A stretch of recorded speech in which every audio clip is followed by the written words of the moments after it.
Hi, I'm Travis Luther, and today we're joined by attorneys from Watson & Associates. The nation's interest in federal government contracting has significantly increased over the years. Large and small businesses alike are actively seeking new opportunities to increase revenues.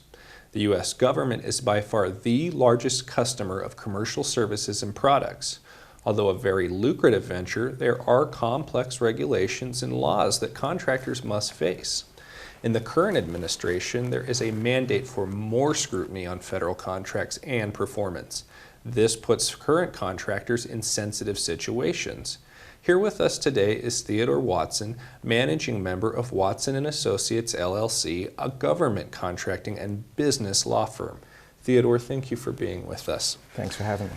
When a lot of us hear the term government contracts, often we think about companies like Halliburton or Boeing. What's the difference between a large company like that and a small business owner that's looking to secure a contract? How does a small business owner best position themselves to get that work? Well, I think the first approach needs to be Congress gets a lot of their taxes, the significant portion of their taxes, revenues from small businesses. Because of that, it's incumbent upon the government to create opportunities for businesses, small, to secure more contracts. Each industry is designated with a North American Industry Classification Code. And in layman's terms, that is, if it's construction, it will be a 236 NAICS codes that identify what that company does. Along with that is a certain limitation on annual revenues. For construction, again, you're probably looking about $33.5 million. If you're making less than that, you're considered a small business by regulation. The other point I would add is when you look at government contracts, about 15, 20 years ago when I was in the blue suit, government contracting was very difficult. And a lot of the commercial sectors turned away from doing business with the government. They termed it red tape. Well, Congress, seeing that, wanted to change the rules to encourage those businesses to come back to the government to do work. So what they've done now is created what they call performance-based contracts. In a nutshell, the government gives the end result that they want. The contractor comes in and tells the government how they're going to do it. So that's something out there that viewers need to understand, that the rules are changing to make it a lot easier for businesses to come and do work with the federal government. So does your law firm, Watson & Associates, do you actually help businesses write these contract proposals, or do you just deal with disputes? Good question. Again, with the economy, we're trying to create a business model to adapt to the economy and more specifically to the needs of contractors. So what we've done is, in addition to dealing with the legal disputes, I always say federal procurement is a process. It begins part A with the companies who are now turned into government contracts or trying to market themselves, all the way to contract closeout. So to answer your question more directly, we try to build relationships up front with the issues that customers are looking to get help with. Hence the proposal writing, the marketing. And then once they acquire the contracts, then we go down the pike and we deal with the compliance issues. Sometimes there may be a bid protest that we may have to file.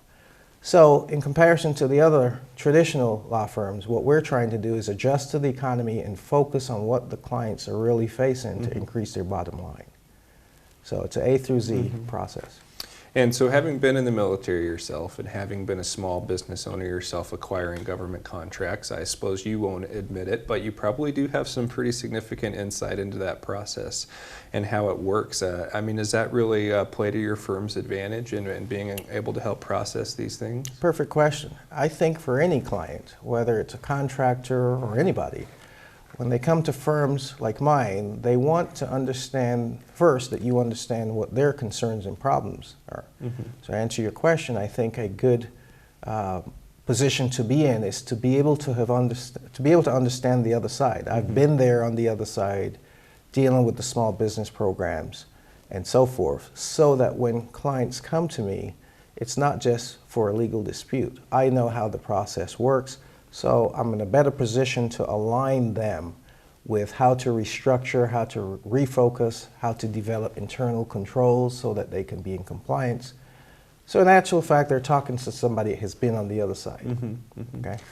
Is there anything important that you'd like to add that you think we have not covered this afternoon? I think you touched on it earlier. In this economy, I think a lot of the contractors out there need to seriously look at what's working for them and what's not. From my perspective, I'm seeing a big struggle in the proposal writing aspect, because obviously that's how they secure government contracts. There's obviously different ways of getting government contracts. There's certain small business programs such as the A-Days and Hub Zones, et cetera. These are congressional programs that's out there.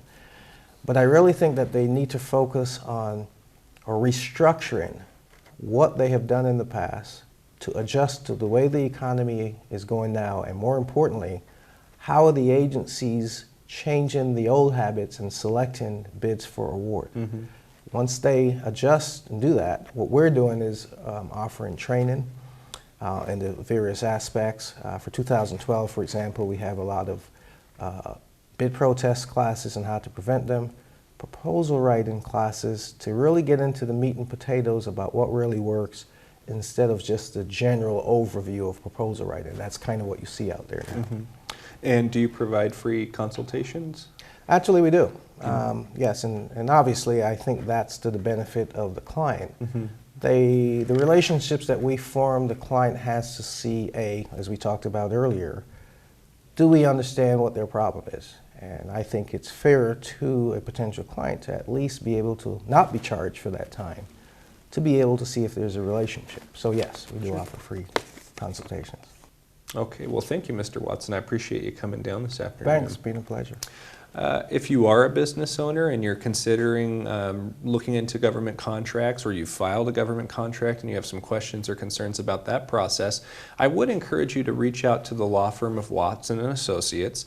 They can be reached toll-free at 1-866-601-5518, or you can visit their website online at theodorewatson.com. Again, Mr. Watson, thank you. Thank you, Travis.